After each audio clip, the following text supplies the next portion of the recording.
ये है हाबील और काबील जो हजरत आदम अलैहिस्सलाम के घर परवान चढ़ रहे थे। हाबील नरम दिल फरमाबरदार, काबील मजबूत जिद्दी और गुस्से का तेज। दोनों एक ही माँ बाप के थे। दास्तान है पहली नस्ल की, इंसानियत की पहली आजमाइश की, जहाँ एक कुर्बानी कबूल हुई और दूसरी रद्द, और वो रद्द हसद बनकर दिल में जाग उठा। इस आग ने तारीख का पहला कातिल पैदा किया और यूं जमीन ने पहली बार इंसान का खून देखा।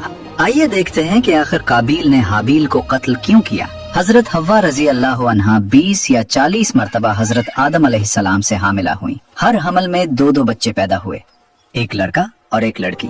जब ये जवान हो जाते तो हजरत आदम अलैहिस्सलाम एक हमल के लड़के का दूसरे हमल की लड़की के साथ निकाह फरमा दिया करते थे। एक तो ये अल्लाह ताला की तरफ से हुक्म था और दूसरा ये था कि इंसान सिर्फ हजरत आदम अलैहिस्सलाम की औलाद में से ही होने थे, किसी और जिन से नहीं। तो एक दूसरे के साथ निकाह करने के अलावा और कोई सूरत ही न थी। इन्हीं औलाद में काबील और हाबील 2 लड़के थे, जिनके साथ एक एक लड़की भी पैदा हुई। काबील के साथ जो लड़की पैदा हुई वो बहुत खूबसूरत थी और इसका नाम अकलीमा था, जबकि हाबील के साथ पैदा होने वाली लड़की ल्यूजा कम खूबसूरत थी। जब हजरत आदम अलैहिस्सलाम ने शरई दस्तूर के मुताबिक काबील का निकाह ल्यूजा से और हाबील का अकलीमा से करना चाहा, तो काबील उस पर राजी न हुआ और मुतालबा किया, मेरे बाबा, मेरा निकाह अकलीमा के साथ ही होना चाहिए, मैं किसी और को कबूल नहीं करूंगा।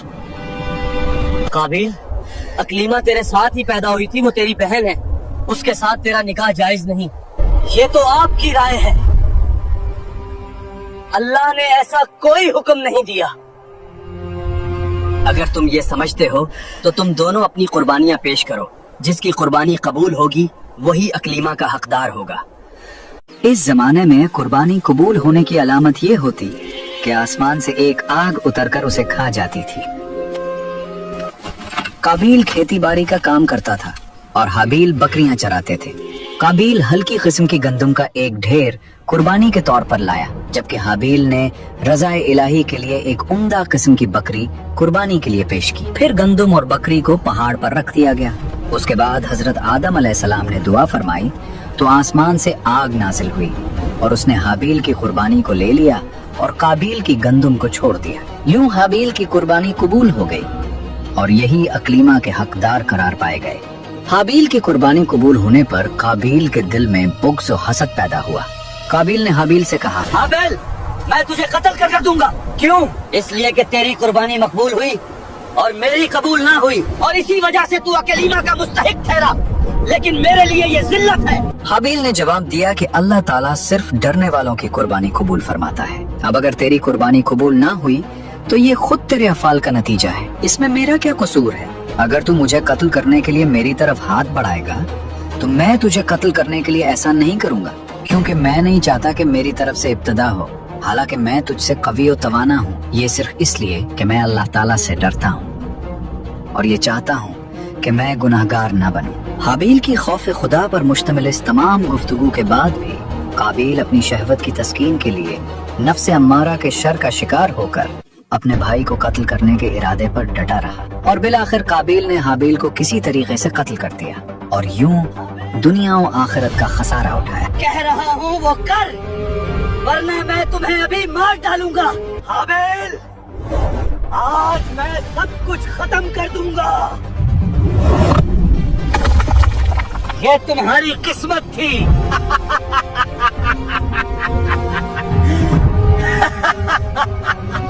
हाबील को कत्ल करने के बाद काबील हैरान और परेशान हुआ कि अब उस लाश को क्या करे। अब मैं लाश का क्या करूं?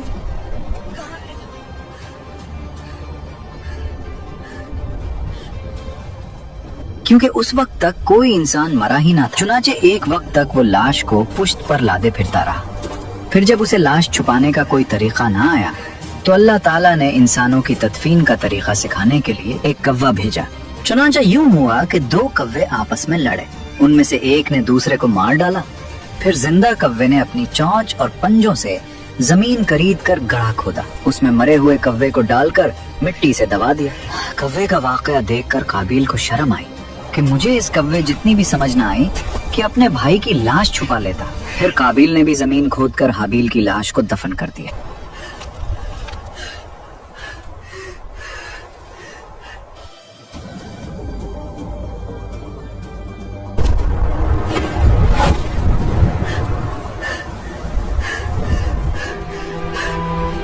میں نے کیا کر دیا میرے بھائی؟ میں نے تمہارے ساتھ ایسا کیوں کیا؟ کاش میں اپنے غصے پہ قابو کر لے. ہائے افسوس، میں تو اس کوے جیسا بھی نہیں ہو سکا. میں تو اس کوے جیسا بھی نہیں ہو سکا جس نے اپنے ساتھی کو دفن کرنا سکھا دیا. حابیل کو قتل کرنے کے بعد قابیل کا بہت برا حال ہوا. چنانچہ مروی ہے کہ جب قابیل نے اپنے بھائی کو قتل کر دیا تو اسی دن سے اللہ تعالیٰ نے اس کا ایک پاؤں پنڈلی سمیت اس کی ران کے ساتھ ملا دیا. میرے ساتھ کیا ہو رہا ہے؟ کیوں میری ٹانگ ایسا کر رہی ہے؟ Oh, help me! I can't breathe! اور یہ قیامت تک یوں ہی ملا رہے گا. اس کا چہرہ سورج کی طرف کر دیا کہ جس طرف سورج گھومتا اسی طرف اس کا چہرہ گھوم جاتا تھا. یا اللہ اغفر لی. قابیل کا اخروی عذاب بھی بہت سخت ہوگا.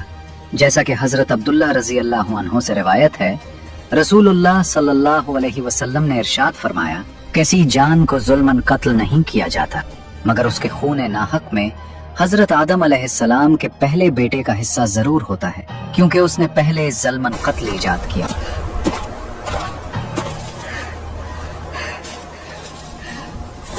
اس سے معلوم ہوا کہ قیامت کے دن قابیل کو قتل کے گناہ کی سزا ملے گی اور ان قاتلین کے گناہ قتل کی سزا بھی ملے گی جو قیامت تک کسی کو ناحق قتل کر کے جان سے ماریں گے. یا اللہ معاف کر دے مجھے. ندامت توبہ میں داخل ہے، جیسا کہ حدیث پاک میں ہے، ندامت توبہ ہے. لہٰذا جب قابیل نے اظہار ندامت کیا تو وہ توبہ کرنے والوں میں سے ہو گیا. پھر اس کی توبہ کیوں قبول نہ کی گئی؟ اس کا جواب یہ ہے کہ وہ ندامت توبہ میں داخل ہے جو گناہ پر ہو، اور قابیل کی ندامت اپنے گناہ قتل پر نہ تھی بلکہ اس پر تھی کہ دفن کا طریقہ کوے سے کیوں معلوم ہوا، خود اس کے اپنے ذہن میں یہ طریقہ کیوں نہ آیا.